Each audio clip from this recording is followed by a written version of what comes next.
Bismillahirrahmanirrahim. Assalamualaikum warahmatullahi wabarakatuh. Alhamdulillahilladzi ahyana ba'dama amatana wa ilaihin nusyur. Asyhadu an la ilaha illallah wahdahu la syarikalah wa asyhadu anna sayyidana wa nabiyyana Muhammad sallallahu alaihi wasallam. Allahumma la ilma lana illa ma 'allamtana innaka antal alimul hakim wa tub 'alaina innaka antat tawwabur rahim. Rabbi ishrah li sadri wa yassir li amri wahlul 'uqdatam min lisani yafqahu qawli. Alhamdulillah, segala puji bagi Allah Subhanahu wa taala. Nikmat masih banyak diberikan kepada kita semua.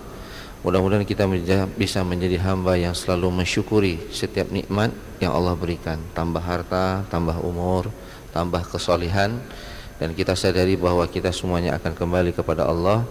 Maka rangkaikan amal dan doa. Mudah-mudahan ketika Allah Subhanahu wa taala mengambil nyawa kita kembali kepada Allah dalam keadaan husnul khatimah. Salawat dan salam kita sanjung sajikan ke pangkuan junjungan kita baginda Nabi besar Muhammad sallallahu alaihi wasallam, Rasul yang menjadi uswah dan qudwah bagi kita semua. Bapak Ibu yang dimuliakan oleh Allah Subhanahu wa taala, para pendengar Radio Baitur Rahman, saya mengambil kutipan dari kitab Al-Mukhtasar Minhaj Al-Ghasidin, subbab kecil yang menjelaskan tentang 5 sikap tercela terhadap harta. Ada 5 sikap tercela terhadap harta. Mudah-mudahan sikap tercela ini tidak ada pada diri kita, sehingga harta kita itu menjadi asbab kita masuk ke dalam syurga. Jangan sampai harta yang dititipkan oleh Allah mendorong kita terpuruk dalam neraka jahanam. Bapak Ibu yang dimuliakan oleh Allah Subhanahu wa taala, 5 sikap tercela ini yang pertama adalah rakus dengan harta. Bapak Ibu, harta itu di dalam Al-Quran disebut dengan khairan. Khairan itu sesuatu yang menimbulkan kebaikan. Jadi harta itu netral dia sifatnya. Yang menyebabkan harta itu kemudian menimbulkan efek negatif ataupun menimbulkan kebaikan kepada kita, bagaimana kita menyikapi terhadap mencari harta, mengelola harta dalam bentuk investasi ataupun kemudian menyalurkan harta yang dititipkan oleh Allah Subhanahu wa taala. Maka kemudian dalam kitab Mukhtasar Minhaj Al-Ghasidin yang ditulis oleh Ahmad bin Qudamah, beliau menyebutkan ada 5 sikap perilaku yang menyebabkan harta itu kemudian bisa tercela sikapnya. Yang pertama, jamaah yang dimuliakan oleh Allah Subhanahu wa taala, rakus terhadap harta, rakus dengan harta. Di dalam hadis yang diriwayatkan oleh Tirmizi nomor hadis 2465 disebutkan, an Anas bin Malik qala Rasulullah sallallahu alaihi wasallam, wa man kana ad-dunya hammahu ja'alallahu faqrahu baina 'ainaihi wa farraqa 'alaihi syamlahu wa lam ya'tihi minad dunya illa ma qaddara lahu. Dari Anas bin Malik, Rasulullah sallallahu alaihi wasallam bersabda, dan siapa saja yang dunia itu menjadi orientasi kehidupannya, jadi dia menjadikan dunia ini menjadi orientasi hidupnya, maka kemudian Allah Subhanahu wa taala akan meletakkan kefakiran di antara kedua matanya. Jadi dia sudah mendapatkan dunia tapi merasa cukup tidak cukup, sehingga kemudian dia bekerja, bisa jadi dia bekerja 24 jam. Dia bekerja dan bekerja karena dia merasa harta yang hari ini ada pada dirinya itu tidak mumpuni, ataupun harta yang ada pada dirinya itu tidak cukup. Maka kemudian jamaah yang dimuliakan oleh Allah, kesibukan dia mencari harta menyebabkan dia tidak punya waktu untuk anak-anaknya. Dia tidak punya waktu terhadap istrinya. Sekarang ini banyak anak-anak yang dia yatim sebelum ayahnya meninggal dunia, tapi dia sudah yatim. Jadi ayahnya pergi pagi, pulang sore, pergi lagi malam, sehingga anak itu merasa ayahnya itu tidak ada di rumah. Dia sibuk dengan gadget yang diberikan oleh ayahnya. Memang dia mendapatkan fasilitas yang banyak dari kedua orang tuanya, tapi kehadiran orang tuanya itu tidak ada. Maka banyak anak-anak sekarang itu dia sudah yatim sebelum ayahnya meninggal dunia. Kenapa kemudian terjadi? Dikarenakan kesibukan ayahnya untuk mengumpulkan harta dan merasa tidak cukup terhadap apa yang kemudian Allah titipkan pada dirinya. Maka kemudian Rasulullah SAW, jamaah yang dimuliakan oleh Allah Subhanahu wa taala, mengajarkan doa kepada kita. Yang ini kemudian dikutip di dalam hadis Tirmizi nomor hadis 3502. Doa yang ini sering kita baca, wala taj'al musibatana fi dinina wala taj'al dunya akbar hammina wala mablagha ilmina. Ya Allah, janganlah Engkau timpakan kepada kami musibah dalam agama ini, dan janganlah Engkau menjadikan dunia ini sebagai orientasi terbesar kita. Maka Rasulullah, jamaah yang dimuliakan oleh Allah, mengatakan orang yang cerdas itu adalah orang yang bekerja untuk kehidupan pasca kematian. Al-kaisu man dana nafsahu wa amala lima ba'dal maut. Orang yang cerdas itu adalah orang yang berorientasi terhadap kehidupan pasca kematian. Maka pertanyaan yang sangat sederhana yang harus selalu muncul bagi seorang mukmin adalah dia bertanya, apakah harta yang hari ini dititipkan oleh Allah itu membuat dia mudah bertemu Allah di dalam syurga ataupun terpuruk? Apakah pekerjaan yang ia dapatkan hari ini menjadikan amal soleh bagi dia, ataupun dia akan menjadi beban yang harus dipertanggungjawabkan dengan begitu susah payah nanti di hadapan oleh Allah Subhanahu wa taala? Maka kembali kepada hadis yang tadi, ketika kemudian kita menjadikan dunia ini sebagai orientasi hidup kita, maka Allah Subhanahu wa taala wa farraqa 'ala syamlahu wa lam ya'ti minad dunya ila ma qaddara. Allah akan menceraikan segala urusannya. Jadi gabuk sekali dia, susah sekali dia. Enggak bisa diatur jadwalnya. Dia menjadi orang yang disorientasi dalam hidup. Kadang-kadang kalau kita tanya, "Pak, sebenarnya kita nyari apa sih? Dari pagi kerja, sore kerja, malam kerja. Tiba-tiba datang kematian, selesai itu masalah." Maka jemaah yang dimuliakan oleh Allah, siapapun apapun pekerjaan kita, apakah kita bekerja sebagai ASN, bekerja sebagai seorang pengusaha, ada yang kemudian bergerak di bidang politik, ingat bahwa kita akan berhenti pada satu titik yang namanya kematian.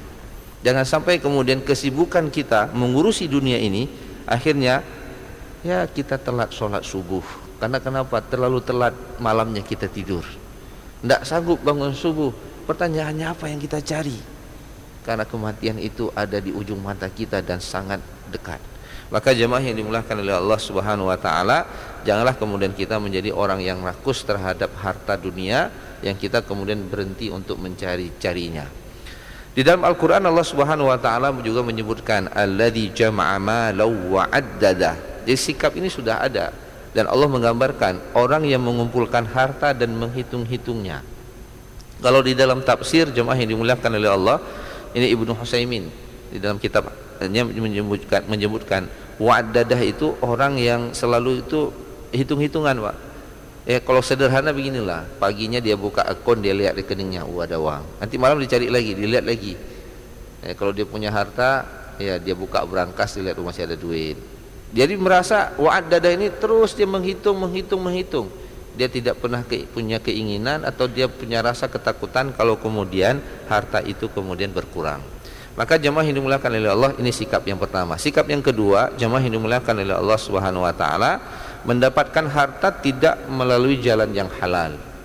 Karena kerakusan sudah menghinggap pada diri kita, maka kita kemudian menghalalkan segala cara untuk mendapatkan harta. Maka jemaah yang dimuliakan oleh Allah Subhanahu wa taala, ini yang kemudian dipotret oleh Nabi sallallahu alaihi wasallam dalam sebuah hadis.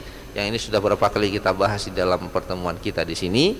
An Abi Hurairah radhiyallahu an Nabi sallallahu alaihi wasallam qala ya'ti 'alan nasi zamanun la yubalil mar'u ma akhadha minhu am min halal am min haram. Ini prediksi kenabian dan itu terjadi. Apa kata Rasulullah sallallahu alaihi wasallam? Manusia ini akan menjumpai suatu masa, dan pada masa tersebut orang itu sudah tidak peduli dari sumber apa dia mendapatkan harta, apakah itu halal ataupun haram. Hadis Bukhari nomor hadis 1954. Jadi jemaah yang dimuliakan oleh Allah, ya kita jangan lihat orang lah ya. Yuk kita tanya pada diri kita, kira-kira Bapak Ibu, Bapak ketika mendapatkan pendapatan, Bapak tanya enggak, ini halal apa haram? Ya, kita potret diri kita. Jangan lihat nyen si gam tu ngambil di sawok menu icok mendung poyang nah.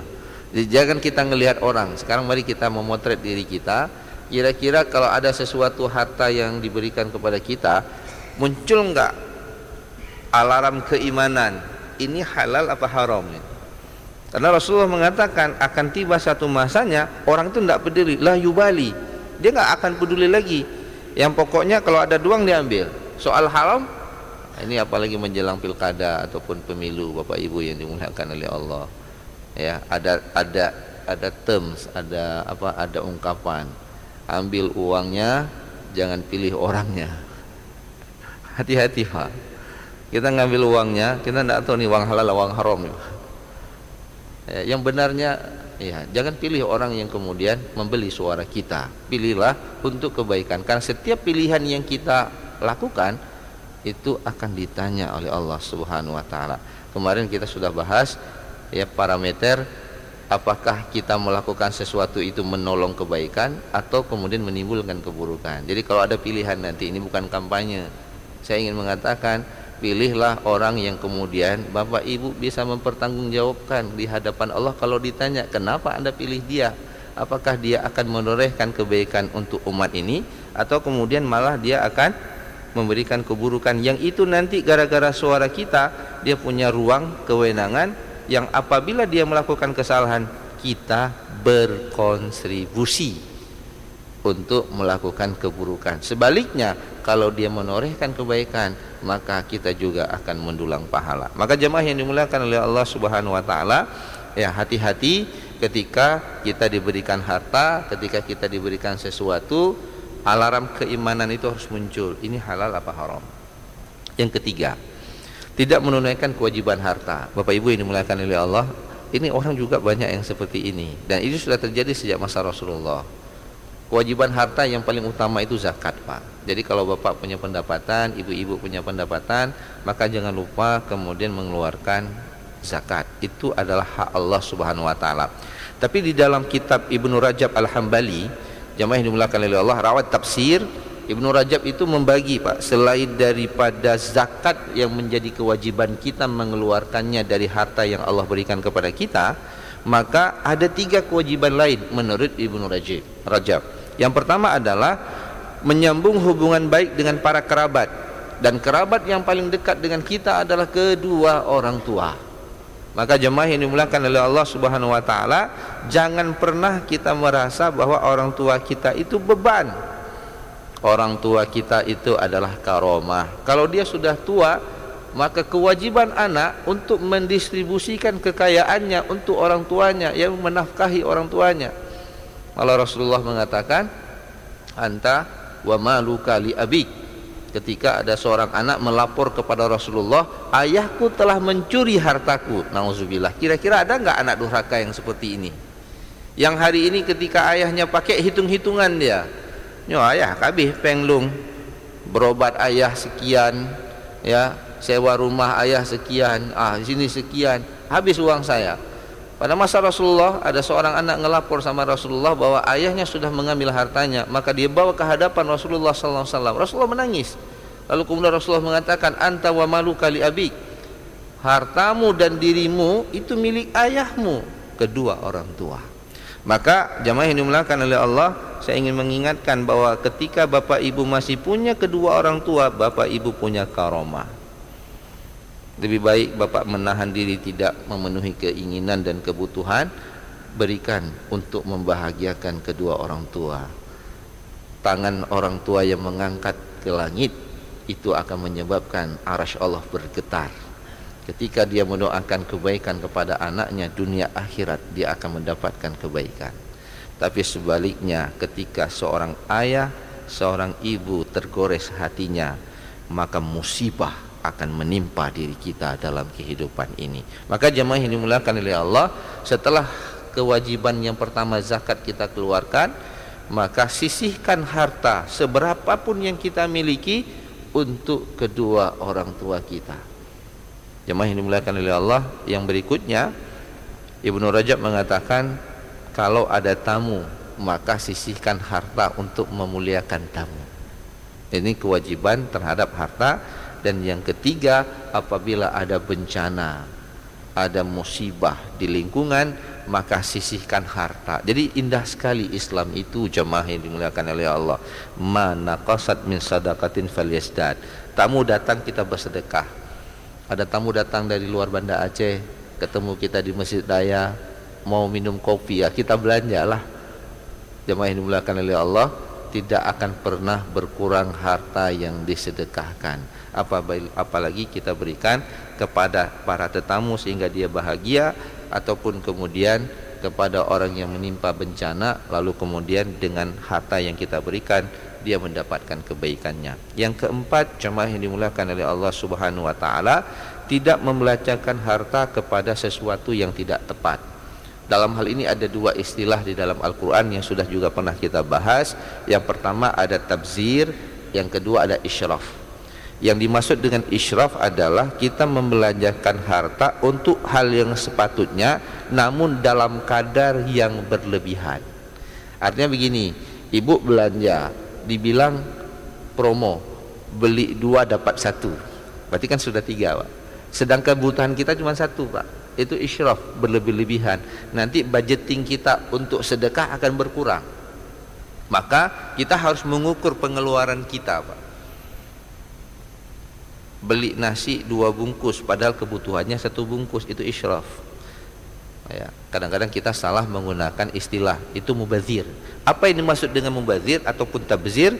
Membelanjakan harta dalam hal yang tidak semestinya, tidak sepatutnya, yang itu kemudian mengandung unsur maksiat. Maka dikatakan mubazir itu wala tubazir tabzira, innal mubazirina kanu ikhwana syayatin. Jadi mubazir itu menggunakan harta yang dititipkan oleh Allah yang bisa menimbulkan maksiat, itu mubazir.